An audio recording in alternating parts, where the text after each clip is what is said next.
I am so excited to announce that iDriveAClassic is now sponsored by Adrian Flux, one of the UK's leading classic car insurers.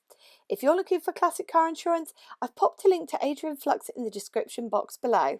Hi guys, it's Steph from iDriveAClassic. Now I know that spring is still to hit, but I thought let's get into that camping spirit nice and early, especially because probably most of us will be taking staycations this year, and let's have a look at another camper. And in today's video, we're having a look at a camper that you always see at shows and looks oh so practical, but is really unaffordable usually. It's the T25 from Volkswagen. We have got a Devon conversion, so it's got the pop top, which I am going to show you today. We're going to take it out for a drive, give it a bit of an experience, and see if it's up to the staycation potential it looks to have. So let's crack on and have a look at this fantastic little camper. If you're after a camper which will hold its value, give you hours of fun and get you to your destination, but maybe a little bit slower than your modern runabout, well, maybe the T25 Devon is the camper for you. These campers used to be the cheaper alternative for somebody who wanted that kind of that 60s VW camper experience, but on a smaller budget and maybe with a bit of more modern setup. But nowadays they're steadily climbing in price. Now, although they aren't the cheapest thing going, with a bit of budgeting and being flexible on taking on a van which might need a little bit of TLC, I definitely think the T25 is a camper which most families could work towards. And in the world as it is at the moment, the Staycation is definitely probably the most sensible holiday choice, especially for this year, because who knows what the regulations and everything that's going on, whereas you're far more likely to get a holiday in the UK, and if you don't enjoy it, you can sell it at the end. So before we get on to the practicalities of the van and I show you around the inside, let's give you a little bit of history on the Devon conversion. Now, I've called it a T25 all the way through so far, but it is actually a Type 2 T3 van, and it was the third generation of the Volkswagen Transporter. It was launched in May 1979, and the Devon, as we're testing here today, was introduced by the Devon Conversions Group and was a similar design to the earlier Type 2 bay window moonrakers. So they'd previously done something like this before, and this version was introduced in 1980.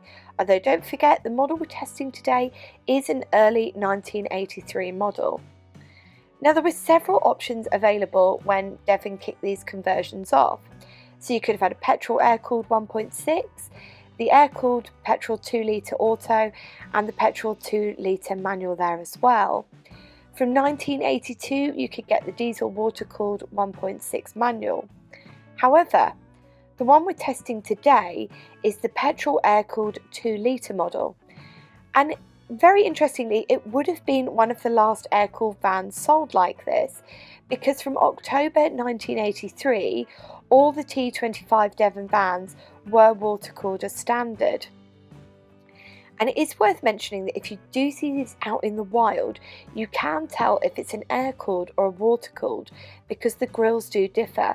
So if it's a water-cooled, it'll have 2 grills. And if it's air-cooled like this one, it'll only have 1 grill. So you'll have seen that already, but you'll see it as we go around the video as well.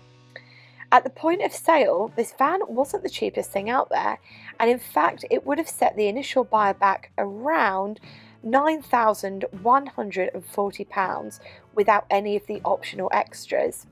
However, just like today, this van held its value all the way back when as well, because it was sold to the second owner when it was nearly 8 years old, and it was sold for £8,000. So realistically, it didn't lose that much value. And just a fun bit of history on the car as well. The first owner wasn't actually a camper. They actually bought it because they were an artist. So the artist used to travel around, and he had all his art hanging down in the back of the van. And the only reason he got rid of this was because he traded it in for a Citroen in 1990. It's the joy of taking out cars that only have a few owners. You do tend to get a bit more of the history. The colour options for these vans were pretty limited. So whilst with cars you've got many options, with this you only got 4 options. So you could have gone for brilliant orange and ivory beige, the agate brown and ivory beige, the Aswan brown and Samos beige, and then this particular camper is the fourth option, which was bamboo yellow and ivory beige. Although later on, for a reduced price from 1982, you could have picked a single colour scheme, and I believe from, I think it was about 83, 84, the duo colour scheme was stopped and it was replaced with single colour options. So if you see a later one and it's a duo colour, that would have been something somebody paid extra for early on, or something that they've done later on to make it look a little bit older. Now when we get inside, we're going to have a proper look at the cupboards and stuff, but the interior colour scheme on this is called coffee and cream, although from 1983, I believe later 1983, there is a lighter honey coloured brown colour which is called Harvest. Now let's talk a little bit of specs before we jump in, talk to Aaron and find out a bit more about the van. So of course, with it being a camper and it's not a modern SUV, we're not going to be getting amazing specs out of this. But as Aaron said to me at the time when we took this out, a camper is a lifestyle choice. It's not really something you buy because it's the most practical or the most economic. It's essentially a joyful camper to take us away on our holidays. Now the best we can hope for on fuel consumption for this is around 20 miles per gallon, according to the sales brochures, although Aaron said this is the lower end of what he gets, and he gets around 25 miles per gallon on a long straight run, and around town is probably closer to the 20 mark. She might be a 2 litre, but she's not a speed demon, and you'll be looking to go from around 0 to 60 in 22 seconds, although as you'll see on our test drive, this is a wee bit optimistic. We've got rack and pinion steering through split steering column and skew angle gear, and we've got discs to front, drums to rear and vacuum servo assisted as well. The power steering has been retrofitted to this, but I'll talk about it when we go for a drive. Now I'm going to hand over to my wonderful friend Aaron, who is the very lucky owner of this delicious camper. Hello, my name's Aaron and this is my 1983 Volkswagen T25 camper van, affectionately known as Winnie, which was named by the previous owners. Volkswagen was my childhood dream, and this one I used to go past when I was little, and when I found out that it was for sale 2 months ago, I jumped at the chance to go and view it because I absolutely loved it. As soon as I was looking around it, I fell in love with it because I've VW mad since I was little, so to actually have an opportunity to own a van that I'd loved since I was little was a dream come true. This specific model is in ivory beige and bamboo yellow, and I think it's a great colour combination. The people I bought it from, they'd owned it for 30 years and it was used as their daily vehicle as well, not only to go camping in. Since I bought it, I've just polished it up, done a few bits to it, but we're definitely getting there. I've still got the Bambi, which you may remember from my previous video. I'm running the Bambi and the VW alongside each other. No intentions of getting rid of either because I absolutely love them. When you buy a camper van or you're looking to buy one, it's not just the driving experience you look for like you would with a car, because when you're buying a camper there's so much more to consider, and one of those things is, can I get myself, my family and all my stuff in it, and is it going to be hellish or quite comfortable? Now when you consider that these were relatively expensive to buy new, so they were really the same price as a budget car, you had to go into it and you had to think, is this something that I can use regularly? Is it something that I'm going to get true value for money from? And with this, dare I say it, I came into it and I was a bit like, last time I saw one at a show, I wasn't really overwhelmed by it. And when Aaron said, come and revisit it and see what you think, I thought, let's go and do it with an open mind. And I'm so glad that I have, because there's so much more that I've spotted coming into this as a reviewer than I did when I saw one at a show. So I'm going to show you some of the key points that I think really sell this van and make it a really viable choice for even a family of today. Now, one of the first things that I'm going to talk to you about is one of the drawbacks. So we've got 4 people on board, okay? So you've got your 2 main people sat at the front, but the rest of the seating is all on this bench seat. So this bench seat has no safety restraints whatsoever. No seat belts, nothing. So I know for some of you that'll be a really big turn off, but stick with me because there's plenty of things that really sell it as well. So number 1 is the seating arrangement. As I said, you've got this main bench seat, and as well as that, to complement for the 2 extra people, you've got this arrangement here. So whilst it may look a little bit pastiche today with that brown velour, at the time it was, dare I say it, on trend. So you've got this, and it actually folds down, so you just lift that up and you fold away. It's just got a metal frame underneath, and that folds down into the one seat. Now, as well as that, you've got storage underneath there, storage underneath here, and also rolls out into that rock and roll bed, giving you the 4-person sleeping arrangement. And one of the things that really sells this van for me is just how ingeniously the space has been used, because you can take this out if you wanted to. So if you've got an awning or a little tent with you, you could just pop that in the tent, or if it's a sunny day, just pop that outside, so you've got plenty of room inside, and there's plenty of space for your stuff as well. So we've got lots of little cubby holes just situated around here. And as well as that, we've got all the provisions we need for what I would consider quite a comfortable camping trip. So under here, which you just attach up with a vinyl strap, is your sink and washing up arrangements. And below that, you've got your fridge, so everything is staying nice and cool. And this section here, so I've folded this out in advance of filming, is a little cooker. But what's really nice about this as well, so you've got your grill up here, you've got your rings up here, so you can be cooking things like your beans or your soup. And then just down here, hidden away, I can show you, is your grill. And the nicest thing about this is that it's colour coded, and I feel like because it's so original, and there's a lot in this van that is very original, you still get the true experience for what it's like. And it works as well, which is great. I think it works just off a normal Calagas bottle. And then over here, so you can see this, so it's either an area to prepare your food on. You lift that up and you've got a massive chest there for all your space. We've got space behind here, and then of course we've got the area up here. So the area up here, as you can see, at the moment I've split it so that I can talk to you, but this just drags along. So see if I can show you.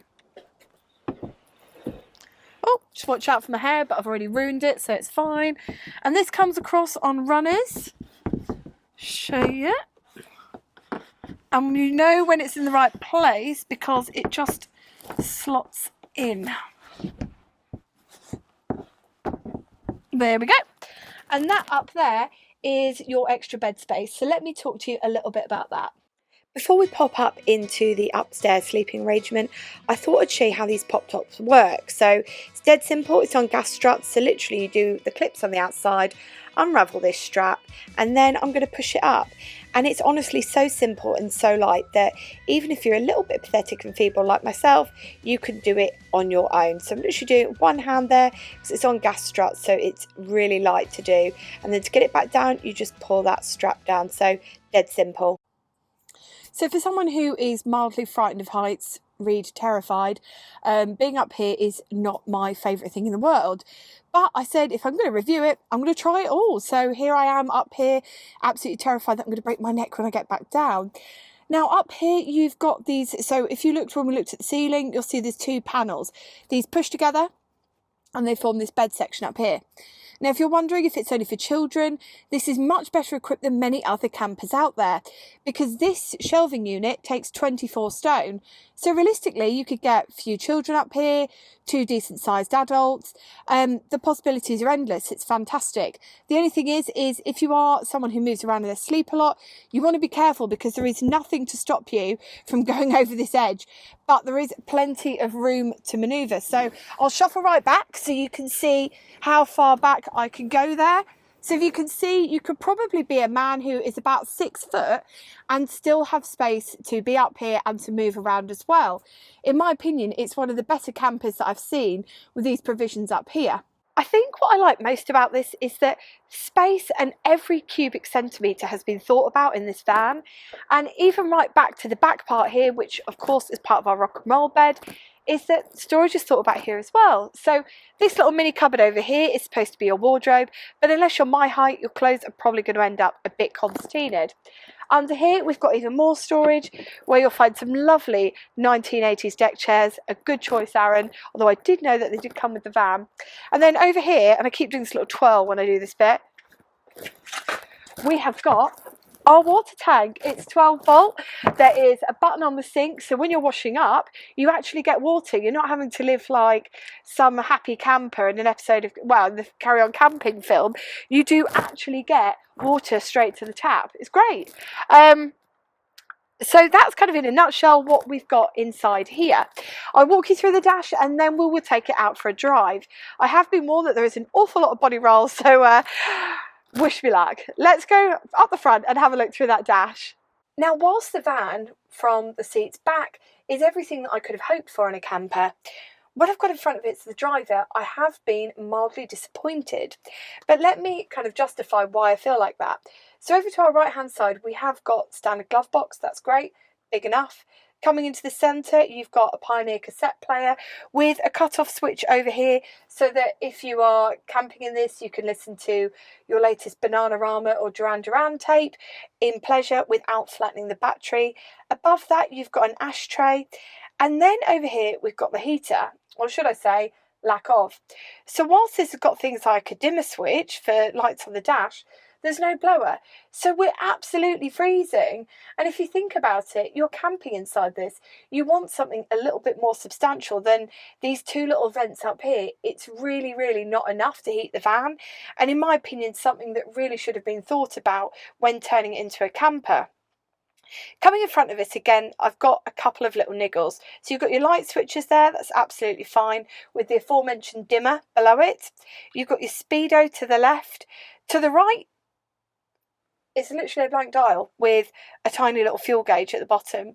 So I assume there you would have had something like a rev counter or a clock if you'd paid more. But to make that panel blank seems just a little bit short-sighted. There should have been something done with it. In the middle there, you've got just a couple of warning lights, so battery, oil, lights and indicators. And over on our right-hand side, we've got 3 switches. So these 3 switches are for the fan, the hazard lights and the fog light there as well. And that's kind of it. So we've got our stalks on the steering column here. So to our left, we've got indicators and light. And on the right hand side, we've got our windscreen wipers there. So I guess one of the redeeming features is it is 2-speed. Now we've got the horn there as well. It's really sensitive. You'll see when we're out driving, I've already caught it twice.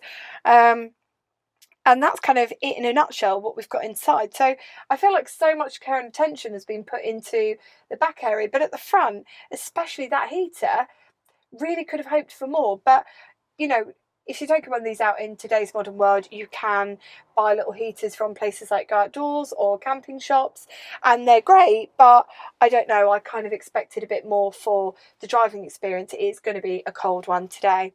So I'll quickly talk you through that gearbox. We'll start it up and then we'll take her out for a drive. Now I want to show you this gearbox. So we go up into first, down into second, we come across. There's quite a lot of travel there, if you can see. Go up into third, down into fourth. Now to get it into reverse, come back into the middle, push it down to engage and up, and that brings us into reverse there. So we'll start the van up, and remember, just to recap, we have got that 2-litre air-cooled, well, I was going to say under the bonnet, but it's not under the bonnet, is it? It's at the back. So we'll show you it running from inside, and we'll show you what it sounds like from outside as well. It's not as loud as I thought, actually.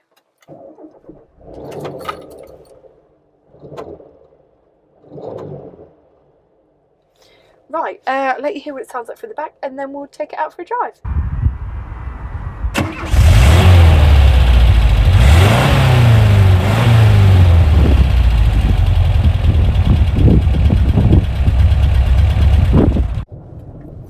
So we're going to set off now in first gear. We've got a fully synchro box on this one.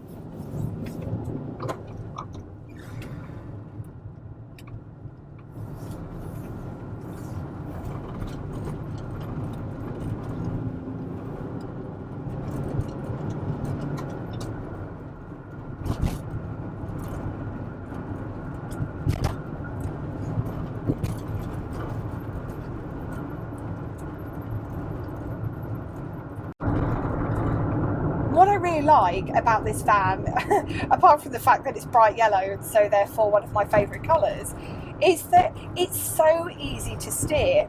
But actually, it wouldn't have been this easy to steer from new, because last year the previous owner put power assisted, always gets me that one, steering onto the van.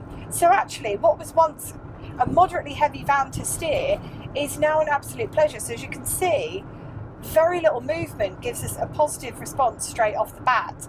So I think if you were looking at one of these and you were a bit turned off by that idea of driving something that's a little bit meaty to steer, it seems like there are options out there. I think the previous owner paid about £1,500 to have it done.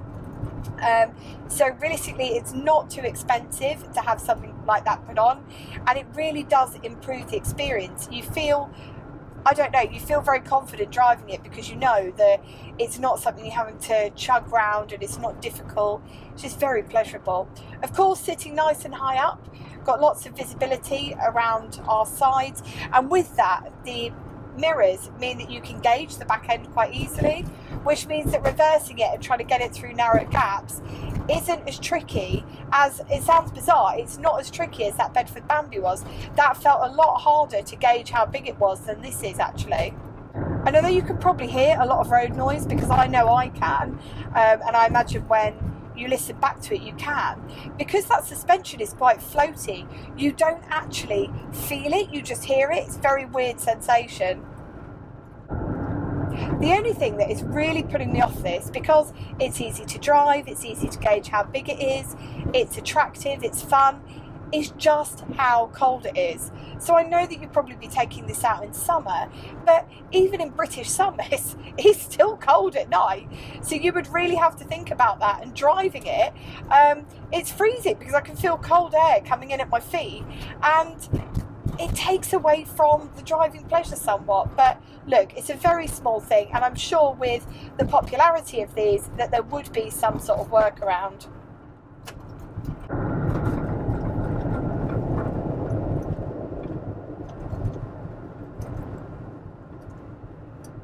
And it feels very effortless to get up into fourth gear there, but I don't know if you noticed, and I'm going to try and recreate it now. It feels like there's quite a lot of body roll as we go around these corners. But of course, because of the shape of the van, it would have been something that I was expecting anyway.